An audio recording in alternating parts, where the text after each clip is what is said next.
After 20 years of reading Ben 10 comics and watching the cartoons, I have never seen the Omnitrix do what it does in this issue. And honestly, it's kind of scary. What's going on, guys? Tyson here. In this issue, Ben's body starts mutating out of control. He can't stop it. He can't pick an alien. The watch just does whatever it wants. And by the end of this preview, Gwen almost attacks her own cousin with a secret weapon she built because she doesn't even recognize him anymore. Let's get into it. You don't need to have read issue 1. All you need to know is that Ben's Omnitrix is broken, not glitching like it sometimes does in the cartoon. I mean broken.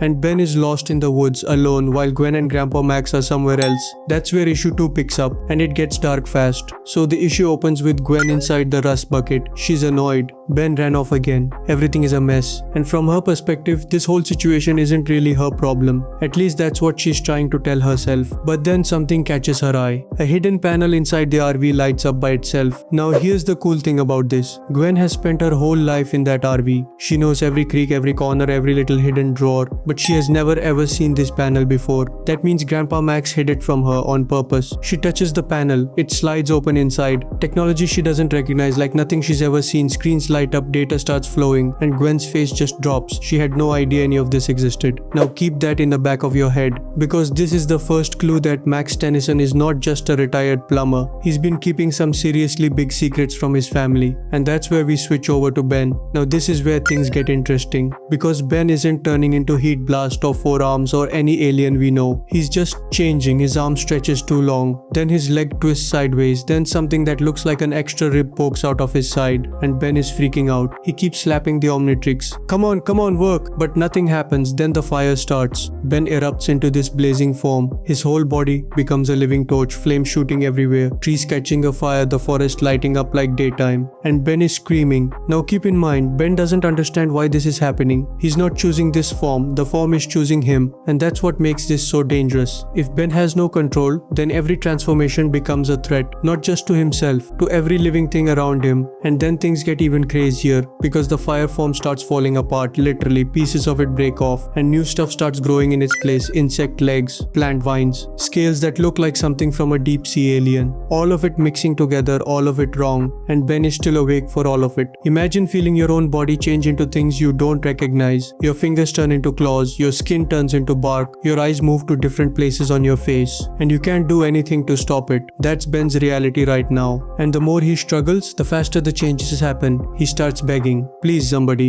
anybody, make it stop. This is probably the most painful panel in the whole issue. Beneath all the monster designs and the crazy visuals, Ben is still just a kid. He's 10 years old, maybe 11, and he's alone in the dark woods with a device on his wrist that is literally tearing his body apart. He curls up on the ground. He's exhausted, injured, confused, and all he wants is to go home. Honestly, that's the moment that hits hardest. Not the action, not the transformations. Just a kid sitting in the dirt, crying, wishing he could see his grandpa. Let me step back from the comic for a second, because what makes this issue work is that Ben's confidence is completely gone. In the cartoon, he's always cracking jokes, always has a plan, but here, he breaks, and that feels real. If your own body started turning into things you didn't recognize and you couldn't stop it, you'd be scared too. You'd beg for help too. That's not weakness, that's just being human. This is the kind of storytelling that makes you forget you're reading a kid's comic. Alright, let's switch over to Grandpa Max, because while Ben is falling apart, Max is walking into something completely different. He reaches this facility hidden deep in the woods, and I mean hidden. You would never find it unless you knew exactly where to look. There's fencing everywhere,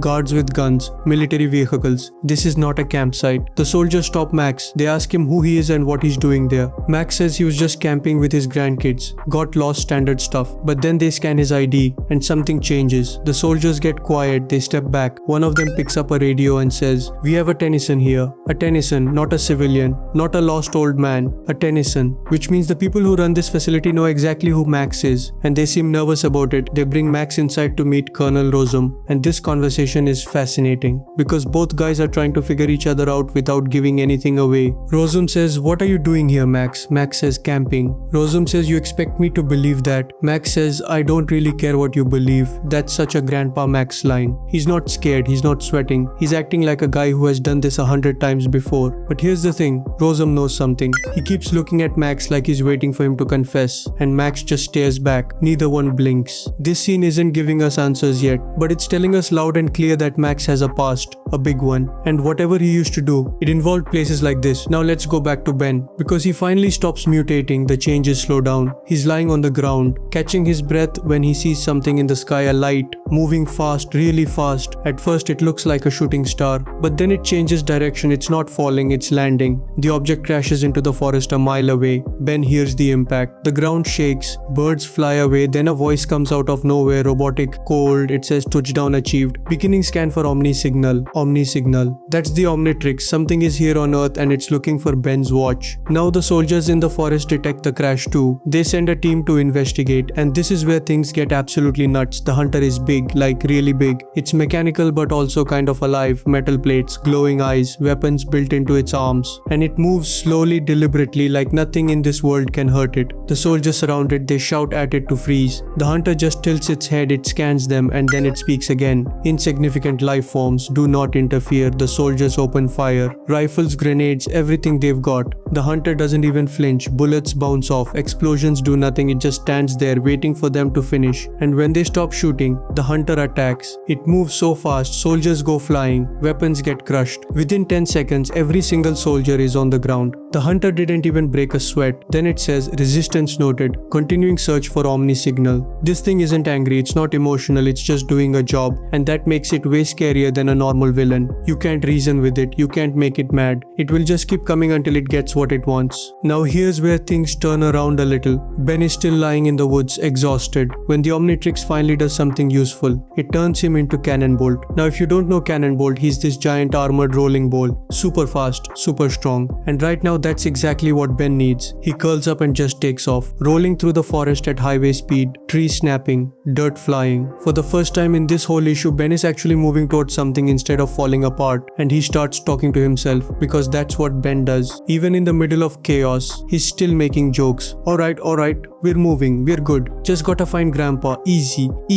It's not easy, but at least he's trying. Here's the problem. Ben is rolling so fast that he doesn't see where he's going, and wouldn't you know it, he's heading straight for the rust bucket. Gwen is still inside looking at Max's secret computer files. She hears this rumbling sound, gets up, looks out the window, and she sees a giant alien monster ball charging directly at her. Now remember, Gwen has no idea that Ben is Cannonbolt. She doesn't know about the transformations. She doesn't know about the hunter. All she sees is some huge creature racing toward her home, and Gwen is not the type to run away. She says, no weirdo alien monster thing is gonna invade this planet, not on my watch. Then she slams her hand on a button. This is the cliffhanger, and she's about to use it on her own cousin. The last panel of the preview shows Cannonbolt's eyes going wide. He sees Gwen at the window. He tries to yell, Gwen, it's me, but he can't. He's a giant rolling ball. He can't speak, and Gwen just smiles and says, now let me break down why this ending is so good. Because everybody in this story has incomplete information. Ben thinks he's finally safe. He's rolling toward the rust bucket. He's about to see Gwen and Max. Everything is going to be okay. Gwen thinks she's protecting herself from an alien attack. She has no idea that monster is her own cousin. Max is still inside the military facility being interrogated by Colonel Rosum. He doesn't know Ben is in danger. The soldiers are scattered all over the forest, completely destroyed by the hunter. And the hunter, it's still out there, scanning, searching, getting closer to the Omni signal every second. Nobody knows the full story. Nobody is on the same page. And that means the next issue is almost guaranteed to start with a giant fight between Ben and Gwen. Cousin versus cousin. Hero versus hero. That's just good drama. So here's where we stand at the end of this preview. Ben has been through the worst transformation of his life. His body mutated into things he didn't recognize. He begged for help. He collapsed in the woods. And just when things started looking up, he accidentally ran straight into Gwen's secret weapon. Grandpa Max is trapped in a military facility that seems to know all his secrets. Colonel Rosum is watching him like a hawk, and we still don't know what Max used to do for a living. The alien hunter is on Earth. It's already destroyed a squad of soldiers without breaking a sweat, and it's getting closer to the Omnitrix every second. It called humans insignificant. It's not here to make friends. And the biggest question of all, why is the Omnitrix so important that something would cross the stars just to find it? What does that watch really do that we don't know about? I have my theories. I'm probably wrong, but that's half the fun, right? Hopefully you guys enjoyed this breakdown. Ben 10 issue number 2 is doing something way darker than I expected. The body horror, the family secrets, Gwen accidentally attacking her own cousin. This is not your little brother's Ben 10 anymore. I'll tell you what happens when Gwen pushes that button next video, because trust me, it gets even crazier from here. Thank you all for watching, and I will catch you all later. Peace.